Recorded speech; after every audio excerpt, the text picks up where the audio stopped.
Olá a todas e todos, hoje nós temos uma aula muito especial. Hoje nós falaremos aqui uma conversa muito boa com o professor Dumas Santos. Falaremos um pouquinho sobre o Dia Nacional da Consciência Negra. Eu sou João Gabriel, professor de Sociologia aqui do canal Brasil Escola. Mas aquele grande convite de sempre, se inscreva no nosso canal, deixa o sininho aqui ativado para receber nossas notificações e sempre, que tiver alguma dúvida, algum comentário, pode mandar aqui pra gente. Bom, pessoal, então o tema de hoje da nossa aula é uma conversa aqui com o professor Dumas a respeito do Dia Nacional da Consciência Negra. Eu quero já, de antemão, Dumas, te agradecer a presença. É uma satisfação muito grande para o nosso canal ter a sua presença aqui, para a gente poder falar de um tema tão importante, E um tema que hoje, dia 20 de novembro, está se comemorando, na verdade, se relembrando, se fazendo críticas e autocríticas a respeito do Dia da Consciência Negra. Primeiramente, eu queria que o Dumas se apresentasse para nós, falar um pouquinho do seu currículo, da sua pessoa, e para a gente ter uma conversa aqui mais informal. Olá, João. Olá a todos vocês, estudantes aí que acompanham o canal. É uma satisfação e uma responsabilidade estar aqui com vocês. Eu sou filósofo, com mestrado em filosofia política, sou um estudioso do Rousseau, mas também pesquiso Foucault e outros filósofos. Também sou sociólogo. E trabalho, então, com a consciência negra, movimento negro, e isso muito me é fundamental falar com vocês sobre essa temática, que não só é importante, mas, por outro lado, ela também é preocupante no Brasil e no todo o país. Ótimo, maravilha. E é justamente nisso, Dumas, que eu gostaria de a gente começar aqui com uma questão de maneira bem geral, Se é preocupante, se é uma questão que tem uma questão sobre violência envolvida, O Brasil tem um histórico racial extremamente forte. Nós não somos um país que superamos o racismo ele está nas nossas entranhas, de uma formação cultural extremamente violenta. O que é e o que representa o Dia Nacional da Consciência Negra? Isso. O 20 de novembro, para começar, nós temos que lembrar que ele é uma data que queremos discutir a violência em primeiro lugar, porque é em 20 de novembro que é assassinado Zumbi dos Palmares, o grande líder negro ali no estado de Alagoas. E depois dessa data, então, nós negros e negras que estamos em movimento ou no movimento negro, nós começamos a fazer de 20 de novembro um dia de discussão sobre a situação do povo negro nos estados, no município e no Brasil. E com o passar dos tempos, 20 de novembro virou uma semana, então a Semana da Consciência Negra, onde nós negros e negras, mas também brancos, que estão sensibilizados com a situação do povo negro, se reúnem para fazer debates, para fazer comemorações, para orações. E é nesse período que nós vamos tomando consciência da importância do povo negro no país, mas, sobretudo, das malezas que nós sofremos ainda hoje nesse país. Então, 20 de novembro é tudo isso para nós. Maravilha. E é importante até lembrar que essa data é uma data que existe desde 2003 no Brasil, porém só foi instituída oficialmente em 2011. E hoje a gente tem uma certa resistência em muitos lugares no Brasil em relação à data, Em relação a se é feriado ou não, se vão aderir ou não. O que o senhor acha desse assunto? Assim? Por exemplo, em Goiás, a capital Goiânia, é uma discussão, porque, segundo a Câmara de Vereadores, não há mais datas, não há mais calendário para instituir feriados. Por isso, o 20 de novembro em Goiânia não é um feriado, essa é uma alegação. E que, então, a Igreja Católica, que tem muitos feriados, deveria abrir mão de um para que pudéssemos colocar o 20 de novembro. Eu discordo de tudo isso é uma questão política, é uma questão de respeito à história do povo negro, mas a gente também não pode negar que tem aí os trâmites legais. Então, é uma discussão que precisa ser ainda debatida, trazida à tona, para que os municípios queiram instituir, de fato, um feriado. Agora, um feriado por feriado também não tem importância, Eu acredito que a importância do feriado é para que nós possamos, nesse dia, reunir e começar a criar, diríamos assim, políticas públicas e fazer entrega aos governantes para que resolvesse de vez o problema da discriminação étnico-racial, a questão da mulher negra, que é cruel nesse país, a violência, sobretudo o assassinato à juventude negra. Com certeza, e é importante, você salientou uma questão aqui, são esses marcadores sociais, A condição da mulher e a vulnerabilidade da mulher negra é um aspecto extremamente preocupante, Os dados recentes sobre racismo, por exemplo, mostram coisas assustadoras, né? Enquanto, por exemplo, a Lei Maria da Penha reduziu casos específicos de violência, aumentou as denúncias, aumentou a morte das mulheres negras que denunciam, né? Então, é uma questão muito preocupante. E é justamente nessa questão de estatística que eu quero agora perguntar para o senhor a respeito aqui, para esclarecer para os nossos alunos e alunas, quais são os dados estatísticos do racismo no Brasil? São discutíveis ou não? O que se está falando de números, né? Isso. Falando de dados, a comunidade carcerária, nós temos então quase 61% da comunidade carcerária são pessoas negras e todos, ou praticamente quase todos, são analfabetos, totalmente analfabetos. O número de estudantes entre 15 e 25 anos fora da sala de aula também é muito alto. O valor salarial da mulher negra, baixíssimo, ela está lá embaixo. Um dado que é importante salientar é que o número de negros nas universidades públicas superaram o número de brancos. São 52, 53 para 49. Isso dado as políticas públicas de cotas, né? E também as ações afirmativas. Então, esse dado da escolarização no ensino superior é importante para nós. Agora, só que tem um porém. Não adianta você ter 50 e poucos por cento de negros na universidade, depois que ele sai da universidade, ele não tem mercado de trabalho porque é negro. Então, isso começa a nos preocupar, temos que fazer um trabalho em cima dessa questão, né, de conscientizar o empresário, que geralmente é o branco, para que abram as portas do mercado para o jovem, né, universitário negro, negra que está apto a trabalhar. Perfeito. Bom, Dumas, eu tenho mais uma questão, já que a gente está falando aqui a respeito de universidade, né? E esse dado é um dado importante, mas que ele também não é revelador de uma igualdade racial, né? Como você coloca, por exemplo, o mercado de trabalho é um lugar, né, de muito enfrentamento, infelizmente, mas há uma questão também a se perguntar, qual que é a importância, ou qual teve, né, a importância da lei de cotas raciais nesse quesito de entrada e inclusão, né, da juventude negra no campo da universidade e, enfim, na educação? Então, a política de cotas, né, é uma política, ela é política pública, mas ela também pode ser compreendida como uma ação afirmativa, que é para afirmar que, historicamente, houve uma desigualdade entre brancos e negros no país e que essa é a razão de muitos negros estar fora da sala de aula. Então, ainda o contexto em que nasce a política de cotas, então é por conta dos 358 anos de período de escravização, em que todos os negros e negras, adolescentes, jovens, trabalhavam e não recebiam pelo trabalho. Então isso faz com que muitos brancos estejam à frente do negro na escolarização. Então a política de cotas, é importante lembrar que ela não é só para o negro, ela é para o indígena e ela é também para o estudante de escola pública. Porém, em função da discriminação étnico-racial, as pessoas só a enxergam como se fosse para a população negra. E depois, o governo dá cotas. O governo não dá cotas, né?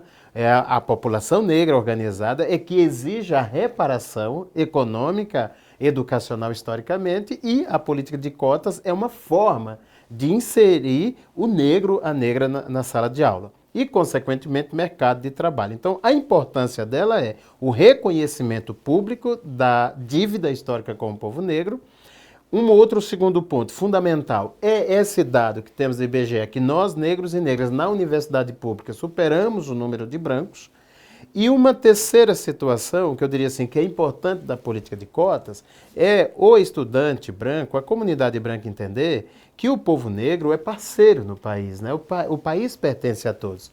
Então é ruim para o país quando uma boa parcela da população está fora da sala de aula. Diga-se de passagem que nós estamos vivendo no país que tem a segunda maior população no universo, habitada. Primeiro, Nigéria. Segundo, o país mais negro do mundo é o Brasil. Então, não fica bem um país que tem a maior população negra, ou a sua maior população, fora da sala de aula e, consequentemente, fora do mercado de trabalho. Isso acarreta economicamente um atraso ou um peso nos impostos, na comunidade menor que está trabalhando, então ela tem que pagar mais impostos, mais caros, consequentemente. Então, a população negra voltando para o mercado de trabalho, e isso diminui impostos, e isso diminui também o valor dos impostos para a população. E o que é interessante dessa fala sua, excelente, é que o Brasil, para tentar superar esses problemas, especialmente no mercado de trabalho, criou um processo de assimilação, né, no final do Império para a República, extremamente violento, né? Uma assimilação forçada, inclusive, né? Aqui no nosso canal, inclusive, tem aulas minhas aqui sobre Gilberto Freire, sobre o racismo científico, né, do início do século. E como foi incrustado, né, cristalizado na cultura brasileira de que não existe racismo no Brasil, né? De que existe uma igualdade racial e de que isso é, como, né, os jovens falam, mimimi, isso está envolto numa invenção, né? E isso é extremamente curioso, né? Por isso que acredito eu que essas superações, elas são diárias, né? São Exatamente. formas de resistência cotidianas. Eu costumo falar que nós, no século XX, já no século XX, agora século XXI, nós precisamos falar de uma desobediência epistêmica. O que significa isso? Começar a buscar outras filosofias, cientificamente falando, que possa mostrar outra forma de vida, que não é só essa, em que a Europa é o centro, que a Europa é a referência, mas buscar a filosofia africana, uma vez nós estamos em um país africanizado, né? Dizer que nós no Brasil só estudamos um africano na filosofia ou em toda a escola, que esse africano, quando você diz esse é o africano, e ele é africano, que é o caso de Santo Agostinho. Os alunos assustam, né? As pessoas assustam quando falamos que Santo Agostinho é africano, e fora ele você não conhece outro africano.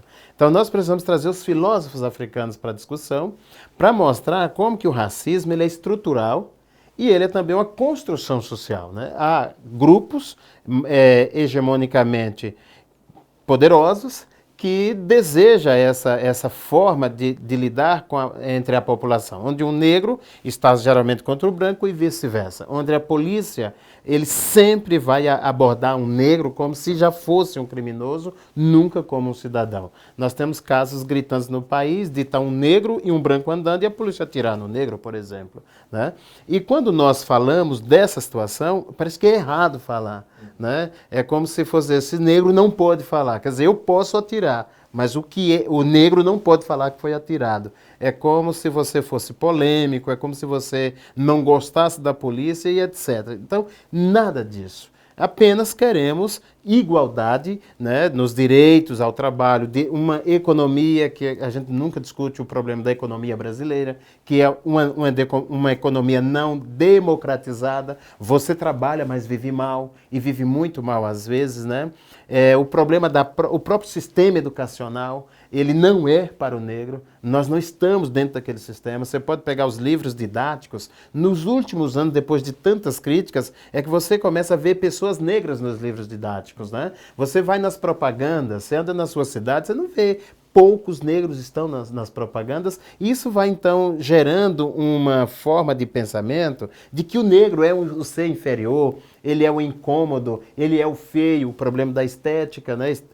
Por exemplo, o meu estereótipo, ele é questionado por muitas pessoas, né? Quando olha para mim, olha para um fumador, um usuário de maconha, usa, sei lá, um cheirador de cocaína, vê qualquer ser humano menos um homem, né, que é um filósofo, que é um mestre, que é um professor universitário, etc. e tal. É como se nós não estivéssemos fora do nosso espaço. Perfeito. Nós vamos caminhar aqui já para o encerramento, né? Vou colocar mais uma questão final aqui, uma questão mais geral, que é a seguinte, né? São tantas formas de violência, são tantos enfrentamentos, tantos diários, né? Quais são, assim, as formas, as maneiras para superar esse racismo estrutural, esse racismo que não está necessariamente apenas, né, na questão da cor da pele, mas está em outras características, está no olhar discriminatório, está na violência doméstica, né, está nas questões sexuais de modo geral. Quais são os caminhos, Dumas? Eu costumo dizer, isso é meio sério que eu falo, que 3 instituições, elas são responsáveis ainda pela permanência e a insistência do racismo na sociedade. Começa com a família, continua na escola e continua na igreja. Essas 3 instituições, elas são racistas, não sabem, não aceitam, mas o são, porque são as 3 instituições que dizem a mim, quando criança, o que é o certo e o que é o errado. São as 3 instituições que me inserem na convivência social. E lá as piadas, né, a linguagem está muito racista. Então a primeira coisa é em casa. Eliminar o racismo em casa, na escola e na igreja.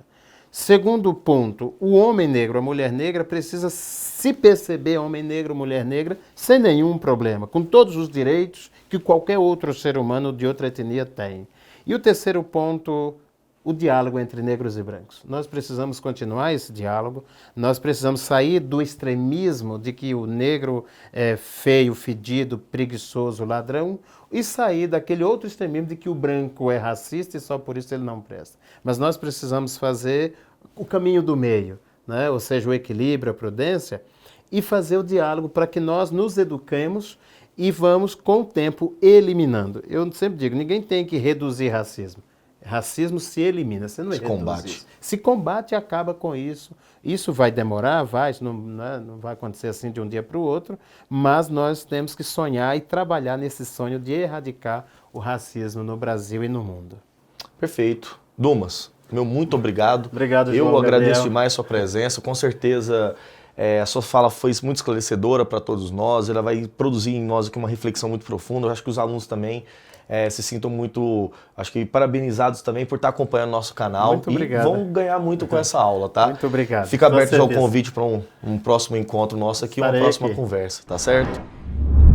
Bom, pessoal, foi essa nossa riquíssima aula com a participação do professor Dumas. Antes de encerrar, de fato, aqui para você fechar nossa janelinha, eu quero me certificar que você já está inscrito no nosso canal, deixar sempre o sininho ativado, mande comentários, questões para a gente poder responder vocês e acompanhe também aqui na nossa descrição vários links para vocês aprofundarem sobre o tema da nossa aula que foi sobre o Dia Nacional da Consciência Negra. Eu aguardo vocês no próximo encontro aqui no Brasil Escola. Um grande abraço.